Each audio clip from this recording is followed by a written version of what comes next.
I mean, apart from the obviously being pleased with the enormous sales of the Destiny album, I mean, how pleased were the boys with the way they had written and produced themselves? Apart from being pleased with Al, with the Destiny album, how did Jackie and them feel about them, the way they produced it and everything? So. Well, what I mean was obviously they were. I mean, everybody was pleased that it had sold so well. But did they feel that they'd, they could have done better? Yeah. Did they feel that they could have done better? Well, I certainly did. I'm sure the brothers did too, because I'm never satisfied with anything, because I do believe deeply in perfection, and I'm never satisfied. I'll cut a track or something, and I come home and I say, no, that's not right, we got to do it over, that's not right, and you just go back and back and back, and then when it's finally out, you say, darn it, I should have done this, I should have did it, and it's number one on the chart, you're still screaming about what you should have done. I'm still not satisfied with a lot of things, but that's really good, yeah, just to keep growing and perfecting like that. And I like to stay that way, because if you're just satisfied with everything, you're just going to stay at one level and the world will move ahead. That's not good either. Was it to do with the Wiz, through the Wiz that Michael got to work with Quincy Jones? Was it to do with the Wiz that you got to work with Quincy?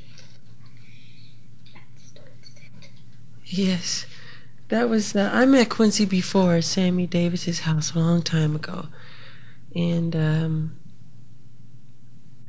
Sammy told him, this guy's really gonna, I wasn't even paying attention. I said, so he thinks.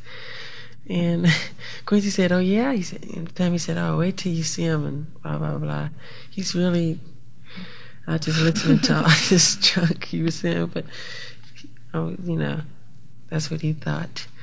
And I met Quincy there. I think he was doing soundtracks to television shows as well as movies, 12 Angry Men scores and stuff. And but the real meeting with Quincy, the real marriage, was the Wiz Project. And we really got to know one another, and we worked beautifully together. Oh, so well. And I called Quincy up one day. I said, Quincy, I'm ready to do an album, a solo album. I've written the songs that I want to do, but I want a real good, producer to work with me. I said, I'm going to produce it too, but I want somebody to work with me. I said, can you recommend somebody? And I wasn't trying to hint around at all. I didn't even think about him. And he said, Smelly, he calls me Smelly. He said, Smelly, why don't you let me do it? I said, that's a great idea. And I started giggling, and he said, oh, why don't we start? Next week we got together, and we started planning. And that's how Off the Wall came about. And was Rod Temperton, using him as a songwriter, Quincy's idea? Was Ron Temperton using him as a songwriter, was it Quincy's idea? Or was Michael aware of his songs already? Yeah. I was on tour. During Off the Wall it took so long because we went to England, and I was still doing the album, came back, did a little, went on tour. Weekends on the tour, I would fly in and do a little, and just so much. And while down south in Louisiana, Quincy called me, said, Michael, there's this guy, Rod Temperton, and I don't know if you've heard of him. He said, I'm sure you know his work. He said, you've heard of Heatwave, of course. I said, of course I've heard of Heatwave, Boogie Nights, and Always and Forever. He said, he wrote some songs for you, and wait till you hear them. I said, okay, I can't wait. So he sent me some tracks, and I flipped over them. And then Rod put his voice on. Rod hates his voice. He thinks it's terrible.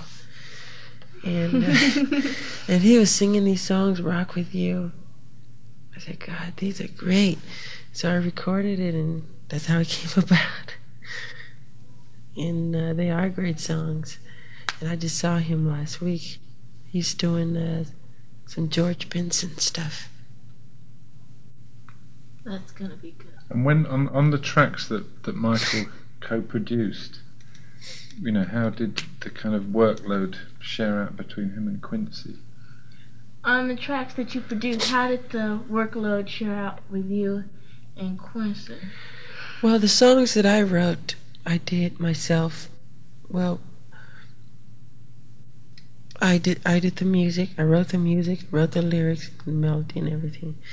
But Quincy and I produced it together. And on the other songs, I was there. Sometimes I wasn't there. I told him this should go that way. We work together, and that's what I love about working with Quincy. He's not a selfish person at all, and he's unlimited musically. He can, God, if you want anything, he can do it. Jazz, folk, pop, classical, soul, gospel, anything. Renaissance music, anything. Circus music. He's just, especially because of his knowledge and experience with movie soundtracks, having to do a scene when a guy murders somebody or get the drama. And my album has some of those things in it. And it was just wonderful working with him. The Paul McCartney song, Paul McCartney wasn't there for his songs, but, you know, he knew we were in the studio. He wrote that one especially for me.